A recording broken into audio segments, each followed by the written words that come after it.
Okay. Breaches is here. Our opponent concedes before we even get to our attack phase. Well, Pirates is good enough to beat Mono-Red. How do you like that? I like it a lot. Today we've got a pretty straightforward deck for you. It is an Izzet flavored tribe. It is Pirates. Pirates is one of the lesser played tribes to come out of Lost Caverns of Ixalan, and it is a pretty aggressive tribe that likes to put a lot of artifact counters or artifact tokens onto the battlefield and try to get as many synergies as possible off of those artifacts. So you start your game with Spyglass Siren. It's a 1/1 flyer. When it comes in, it creates a map token. And you also have Goblin Tomb Raider, who gets +1/+0 and haste when you have an artifact on the table. So ideally, you want to play Spyglass Siren into Goblin Tomb Raider to swing for at least 3 damage on the second turn.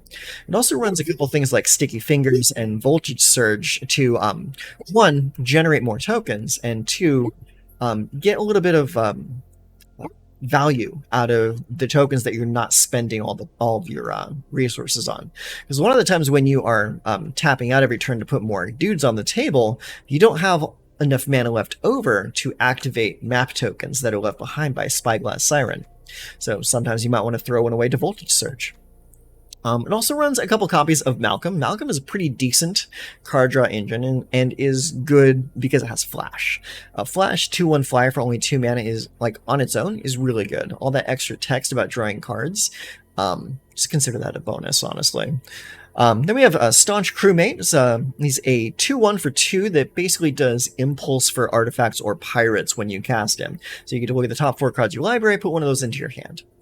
And then you have the Subterranean Schooner. Schooner is like just an absolute beating of a card. It does so much for only 2 mana. It comes down as a 3/4 artifact vehicle, and whenever it attacks, whoever crewed it, and this can be anyone because its crew cost is only 1, whoever crewed it gets to explore for the turn. So your creature that you tapped to activate the schooner, you're not even really losing value on that creature. Like, you're getting a bigger creature in some instances, especially when you're tapping something like Spyglass Siren or the Goblin Tomb Raider to activate it. So, like, you're really not losing out on anything because that creature gets even bigger, and then you can choose to just attack with that creature later on. Captain Storm is a big surprise to me. I actually really like this card. For only 2 mana, red and blue, you get a 2/2 Legendary Pirate. And it says, whenever an artifact enters the battlefield under your control, put a +1/+1 counter on target pirate you control. So that means whenever you put a token into play, whenever you play a schooner, whenever you play Roaming Throne, or you generate treasure tokens off of Sticky Fingers, this makes more value out of those artifacts coming into play in the form of +1/+1 counters, making your flyers and evasive creatures even more punishing. Speaking of evasive flyers, Kitesail Larcenist is in the deck also as a 4/of.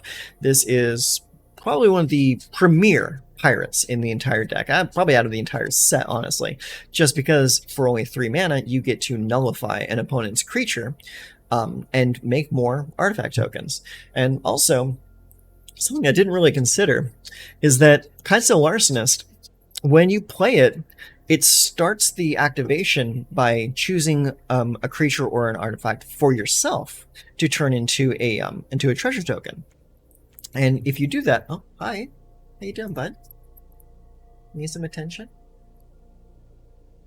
This is my dog. She's a Great Pyrenees. She's a very good lady, but sometimes she needs a little bit too much attention. You want to go outside? There you go, bud. Sorry about that. Anyways, I was about to say that Kitesail Larcenist, you can choose one of your own creatures to transform so that you can get the synergy off of Captain Storm. So, like, if you aren't using your Spyglass Siren anymore or your Goblin Tomb Raider anymore, you can transform it to get a +1/+1 counter synergy off of the Captain Storm, which is not always the best move, but it's a move. And then to round out the last of the pirates, we have Breaches the Eager Pillager. This guy's really cool. I like him a lot. I remember fawning over this character during preview season when we were taking a look at our cards for the first time. And it is for 3 mana, it's a 3/3 first strike. And whenever a pirate you control attacks, choose one that hasn't been chosen this turn. So that's create a treasure token, and that's another artifact token that will trigger all of your other synergies. Target creature can't block this turn, really important in some games. And exile the top card of your library, you may play it this turn. So it has Impulse Draw, it has Quasi-Evasion, it has creating more treasure tokens for your synergies. This is an all-around great card for only 3 mana. I like this guy a lot. And to top off the curve, we are looking at Roaming Throne. We're running 2 copies of Roaming Throne because you do have quite a few triggers that are relevant with Roaming Throne that you want to get doubled up. Speaking of which, Captain Storm. Put 2 +1/+1 counters on. Spyglass Siren, when it comes into play, create 2 map tokens. What else you got in here? You have Sticky Fingers. When Sticky Fingers, if you attach Sticky Fingers to a pirate and you hit with that pirate, say like you put it on Spyglass Siren, you will get 2 treasure tokens off of that. That's 2 treasure tokens, triggering Captain Storm twice, so more +1/+1 counters. And not to mention more mana to just use, or extra artifact tokens to throw away with Voltage Surge to power that. It's crazy. It's really, really strong. Yeah, Sticky Fingers, great. +1/+1 counters. You get extra triggers off of Malcolm connecting. You have Kitesail Larcenist transforming 2 creatures off for only 3 mana. That's really damn strong. And Breaches, I had one turn where I've triggered Breaches 6 times. Because the way the Breaches is worded, it's not like whenever pirates attack, it's like whenever a pirate you control attacks, choose one that hasn't been chosen this turn. So if you have like 3 pirates all attacking, you're going to trigger this guy 6 times, twice for each attacking pirate with the Roaming Throne out. So you get so much value out of Breaches just by having the Roaming Throne on the table. You don't even need to attack with the throne to get the value out of it. It can just stand there as a 4/4 blocker, or you can use it to crew something like the Subterranean Schooner if you wanted to. It's really, really solid value. So if you look at this deck, you notice that it's mostly 1s and 2 drops with only a couple 3s and 4s. Like, it's a really low to the ground deck, and it wants to win, I would say, probably by about turn 5. Turn 5 is about when you want to be winning with this deck. So a lot of your games are going to be really short with this deck. So get out there and beat them in really fast. But that's the deck. Mana base is about what you would expect. You got Cavern of Souls, Secluded Courtyard, some dual lands, some basics. You're running 1 copy of Out of Water and 1 copy of Soken'Zon. So yeah, that's the deck. So let's take it out onto the ladder and see how it does. Okay, back with another game of Pirates. We have a much better opening hand this time, I think. So we have 2 Cavern of Souls, a Storm-Carved Coast. That is a slow land, so we're going to be playing that on turn 3. We have a Spyglass Siren, Captain Storm, the Subterranean Schooner, and the Roaming Throne. So this actually has a pretty decent curve to it, so we're going to keep. So we're going to go with Cavern of Souls on Pirates for the first turn. We're going to play Spyglass Siren. We're going to play this one that was over here instead of the one that was over here to make our opponent think that our only play was one that we just drew.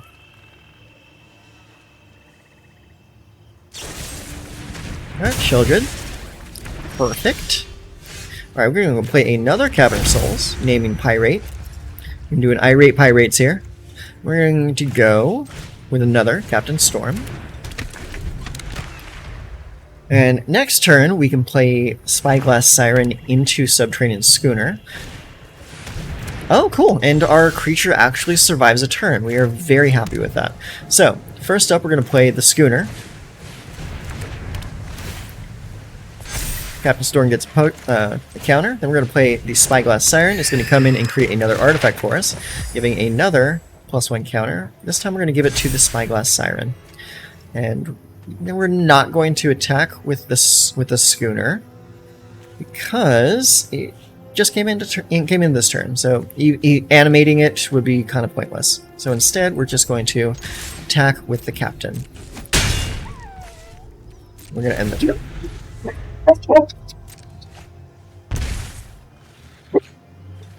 Tundra, it's okay. You don't need to scream.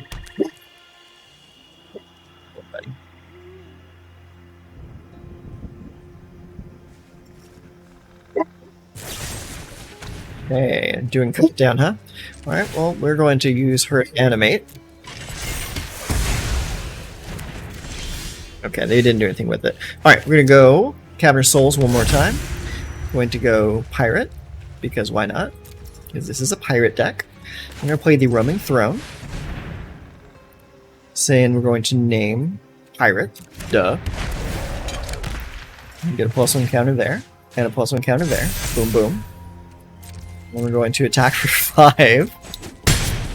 Because the trigger was doubled, thank you, Mr. Roaming Throne. We doubled the counter just by being there. Alright, pop down, bud.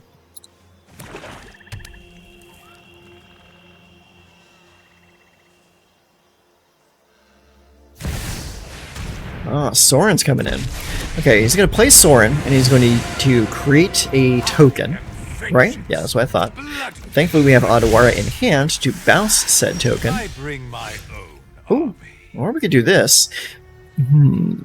It's only artifacts or creatures, though. So, what we're going to do is we're going to play the Kite Sail. We're going to submit 0 for ourselves, and 1 for you. 0 for ourselves, 1 for you. Good old doubling.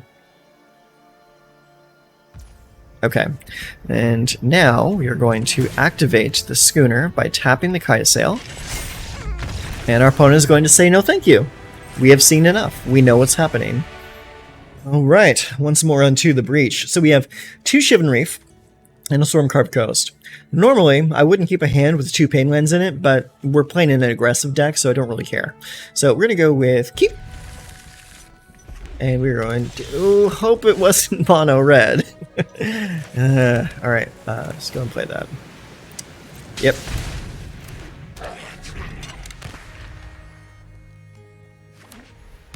Okay, alright, that's good. At least it's not Mono-Red. Oh, it's Boros. I'm suddenly interested. Okay, we're going to go ahead and play the other Shivan Reef. I'm going to play a Spyglass Siren. Kind of wish I had that first turn. Actually cancel that. We're going to instead play the Subterranean Schooner. I think that's a better play right now. There we go. And I'm not going to attack just yet.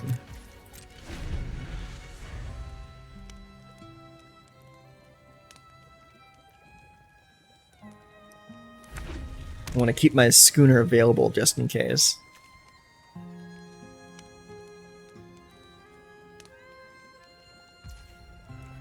Okay, pass.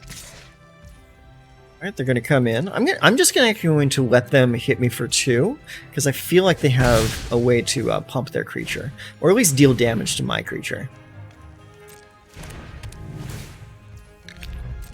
Interesting. We have a 3-1 on our hands. Okay, alright, cool. We do have Adawara, so we can actually just bounce the token if we wanted to. Not yet, though. We don't have the mana for it. So instead, we're going to go with the Spyglass Siren. Create a treasure map. Then we are going to animate the Subterranean Schooner, tapping the Spyglass Siren to do it. And then we're going to come in with both of our creatures. Ooh, yeah, that can stay right there. Alright, just going to block. I'm okay with that.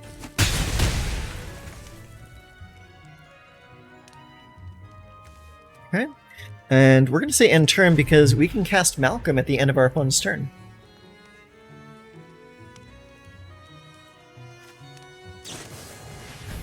The Wonders of Flash. Oh, we discarded a Depopulate. Surprised to see like board wipes in a creature-based deck. Jorkadine.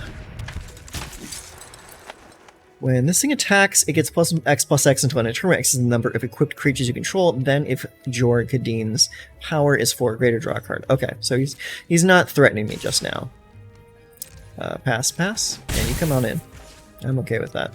I'm gonna cast me a Malcolm. My turn. All right. Let's go ahead and attack for 4. Malcolm did some damage, so we draw a card and then discard a card. We are going to discard Malcolm number 2. And then we're going to cast the Kite Sail Larcenist. And we're going to submit 0 on my half, but on your half, we are going to get rid of your creature. End turn.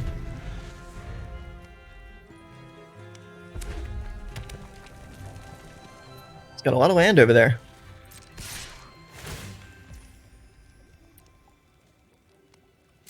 Again, like, I'm honestly just a little afraid to block anything that he's sending my way, just because I know that he could potentially deal damage to one of my creatures and cause a... oh, okay. Okay, alright. You got a 2-2 now. That's kind of funny. That's kind of really funny. Yeah, let's just gobble up your creature again. Alright, let's go and Schoon up. We'll tap that so that we can attack with the Schooner.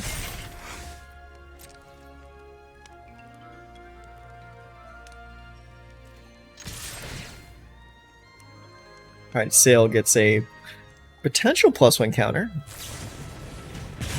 Oh! 5 damage with the Rebel Salvo. Oh, I'm going to keep that right there. Just because I want him to have, like, the... well, he would have gotten the +1/+1 counter regardless. I'm just going to keep that Voltage Surge right there.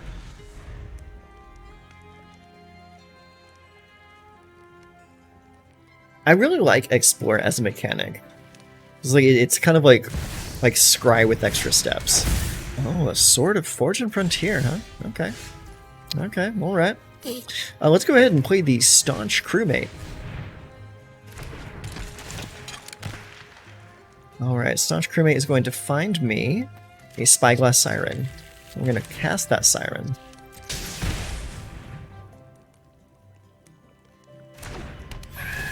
Siren's going to make us another map token. And we attack for 3. Alright, we're pairing the game up at 10 across the board now. You might be asking yourself, why is he not playing Otawara Soaring City? And it doesn't matter, because the game's over. But I was not casting the Otawara, because he was playing a lot of equipment that has 4 Mirrodin on it. So I wanted the opportunity to bounce tokens if I needed them. Ooh, okay, so this is a little bit iffy. We have 2 islands. So we can play the 2 Spyglass Siren from my hand, but we don't have the red to cast Sticky Fingers or Captain Storm. I have a little bit of trepidation in keeping this hand, but I'm curious to see where it goes. So let's give it a shot. Alright, turn 1, island into Spyglass Siren. And we really hope we are drawing a land. Alright, we got an island coming through. Network Disruptor, you say? Okay, we're going to play island number 2 into Staunch Crewmate. That's going to find us a Kite Sail. Then we're going to attack for 1. See if he blocks the Network Disruptor. He does not. So we're probably playing against ninjas here. Hey, Tundra, you're being a bit much right now. Alright, I'm anticipating a ninja! Yes! Wow, okay. So we went from 4 Mirrodin deck to ninjas. I've not seen ninjas in a long time. Oh gosh. Alright, we need to activate the map. We need to find ourselves some lands. And there's the land, nice. Just gonna play Captain Storm. Actually cancel that. I'm actually going to instead play Sticky Fingers on the Spyglass Siren. Pay for it. And we're going to attack for 3, generate a treasure token, and then play Captain Storm. There we go. We're learning. That was a pretty good hand. Pretty good turn, I mean. Alright, 3rd island coming down. Network Disruptor's coming in again. I'm going to tap my Captain Storm and attack for 3. Potentially. They could also just Okay, no, they're just gonna do it for 3. I was fully anticipating a up.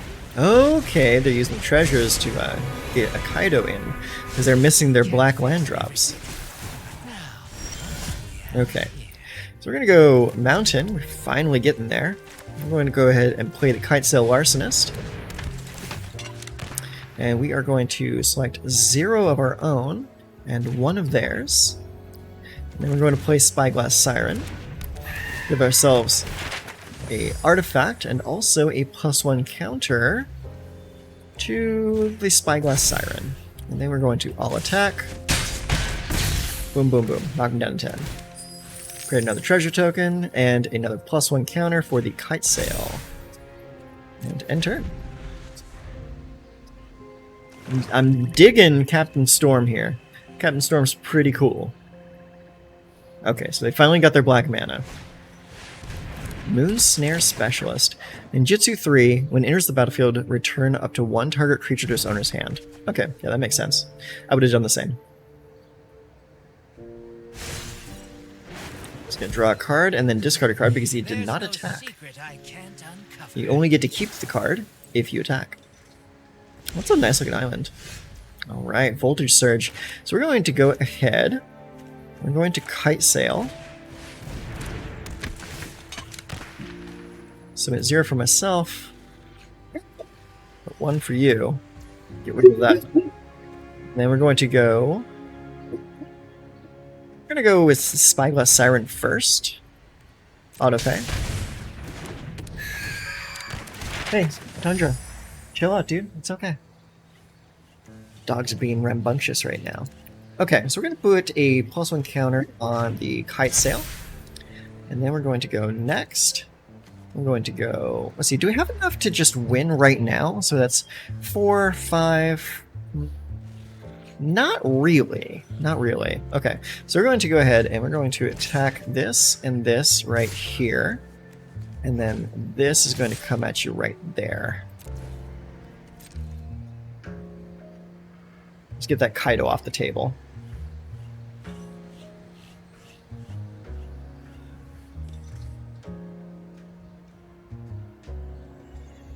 You doing good, Tumby? You being a good girl? Yeah, you are. Okay, looks like they're coming in.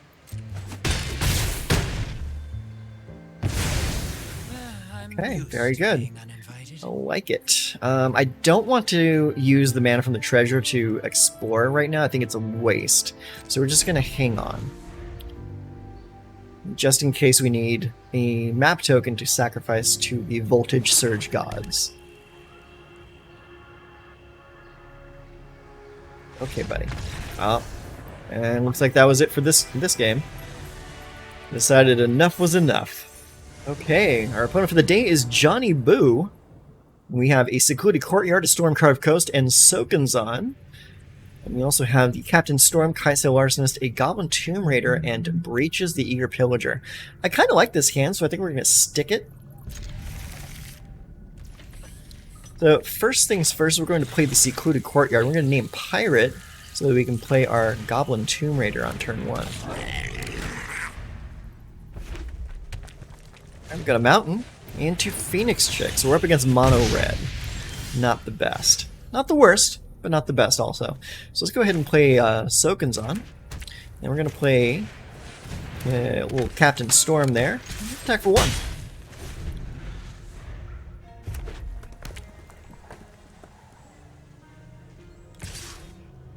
Alright. Coming for 1 damage. 1 you get. And they don't like Captain Storm, so that's going bye-bye. Probably for the best, because I was going to do some stuff this turn. Namely, Breaches.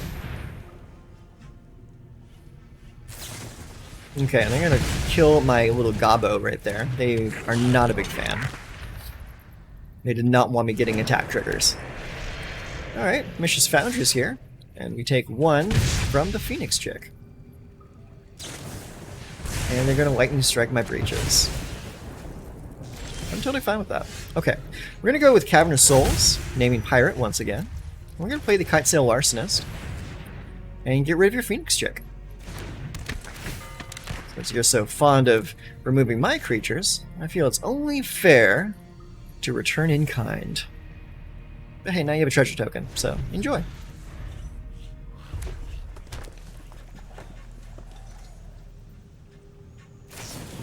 Alright, lightning strike again. They pay the 1, kill it off, it is gone. Phoenix Chick is back as a 1/1.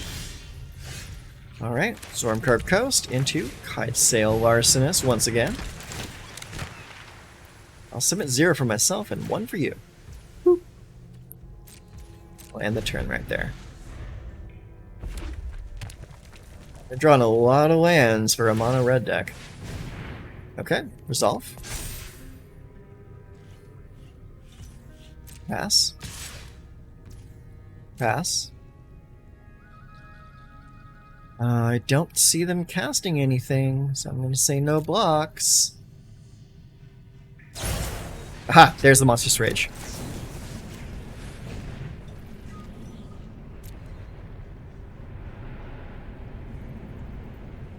Do they have a second Monstrous Rage?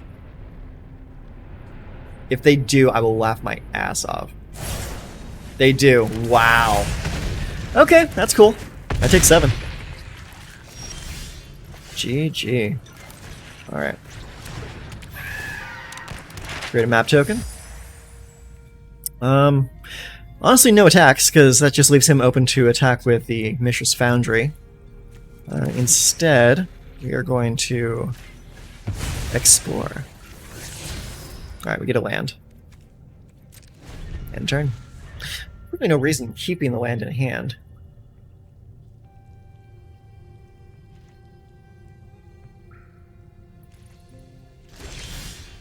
Oof. That's a big oof right there. Alright, next. Attack with the Spyglass Siren. Play with Fire Me. They're gonna try to burn me out.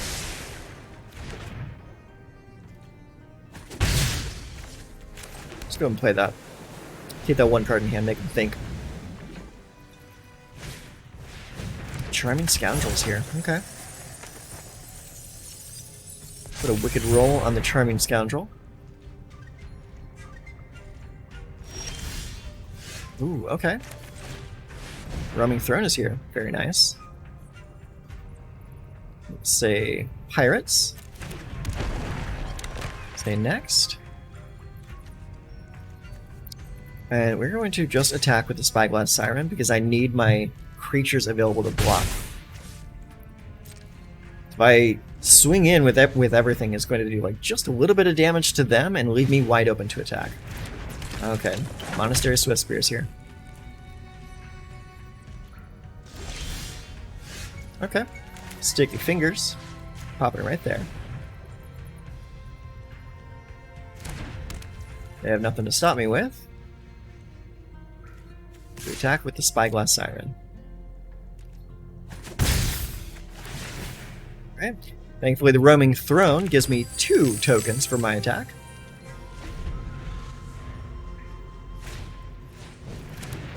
Alright, he's loading up with creatures.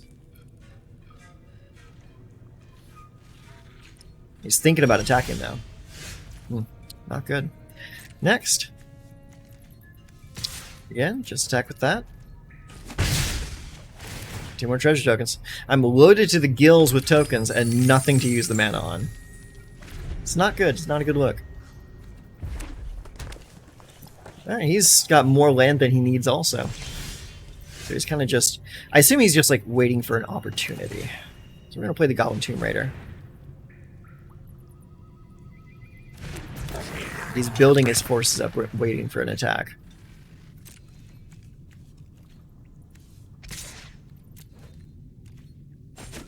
Got a 15-turn clock, buddy. You better watch out.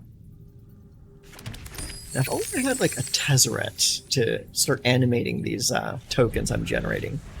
That would be kind of nice. Oh, he makes a Mirex.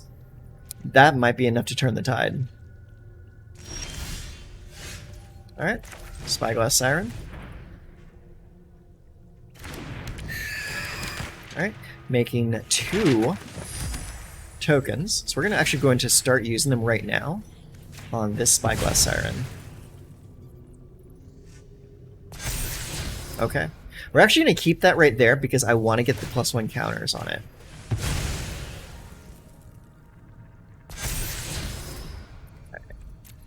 Yeah, it gets the counter, but I don't need a second Sticky Fingers, so I'm just going to ditch that.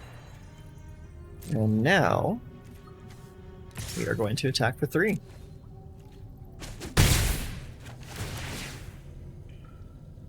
Make 2 more treasure tokens. This is so silly.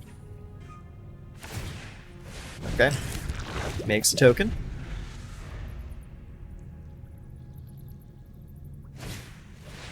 It's another Charming Scoundrel. Waiting to see when he's going to, like, try to make an all-out attack. Okay. Let's go Spyglass Siren again. Okay, he's going to make a Merrick's token in response. Okay. We're going to map token that one.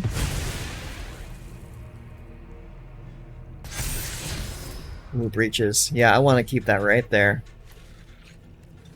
And we'll do it again. On, let's see here.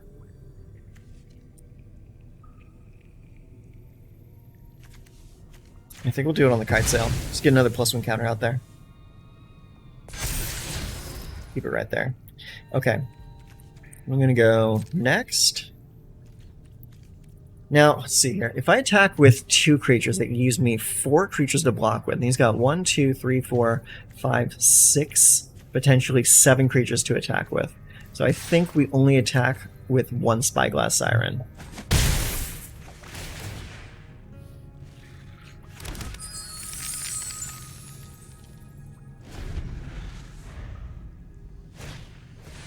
Oh, Feldon's here. Okay. Does he just come straight in now? Yeah, he's coming in. Okay. So, here's what we're going to do. We are going to let Feldon come through. We are going to block Roaming Throne against Mishra. We're going to block this against this. We're going to block this against this. This against this. And this against this. So with that, that's going to make it so he does 1, 2, 3, 4, 5, 6 damage to us. Yeah, he just does 6 damage, just not enough to kill us.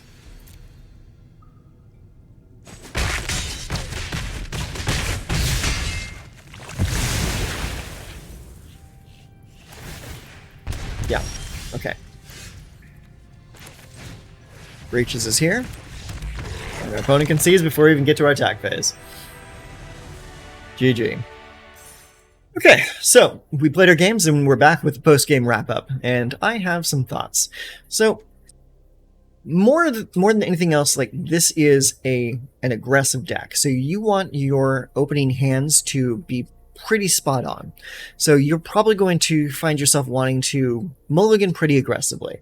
You really want to be opening up with Spyglass Siren into Goblin Tomb Raider or Spyglass Siren into Captain Storm or Subterranean Schooner. Like those are probably your ideal opens. Staunch Crewmate is not really all too impactful. Is a decent way to find your correct pirates and can be pretty good at fixing your curve, because you can play your 1-drops into him in order to find your breaches or your Kite Sail Larcenist. In most cases, your Kite Sail Larcenist, let's be honest. Malcolm is decent. I like him as like a surprise blocker or end of turn. Drop him on the table so you can swing with them on the following turn, so you can kind of dodge removal in a sense. Captain Storm is an absolute MVP for this deck. Just it seems pretty innocuous. It's just a silly little uncommon that puts +1 counters on creatures, but you generate so many artifacts just by playing the game naturally that she's going to usually put 2 to 3 +1/+1 counters on a creature over the course of your game. and games are pretty short with this deck. Roaming Throne is another absolute MVP for this deck. Like you want to be slamming this as often as possible. It is a fantastic addition to this deck. Breach is another really great card. Your like all-star curves, you're pretty much wanting to slam the Spyglass Siren into Tomb Raider or Captain or Subterranean Schooner into Kitesail Arsonist on 3. That's pretty much like your game plan most games. You do have some interaction in the form of Voltage Surge and Kitesail Arsonist, but outside of that, you don't have a whole lot of interaction in this deck. So you want to be getting in and getting out of the games as quickly as possible. Like if you let the game go on too long, your opponent's going to have too much of an opportunity to bounce back and stabilize and win the game. So yeah, that's pretty much the deck. It's decent. I like it a lot. It generated quite a few wins for me today. It can be a great alternative to the typical like Mono-Red or Boros style of aggressive lists. So if you're looking for a reason to play Subterranean Schooner, or if you just want a different style of aggressive list to play with, you can do worse. This is a pretty good deck. So yeah. That's my thoughts. I'm gonna go play a few more games with this deck because it's pretty fun. So until next time, you take care of yourselves.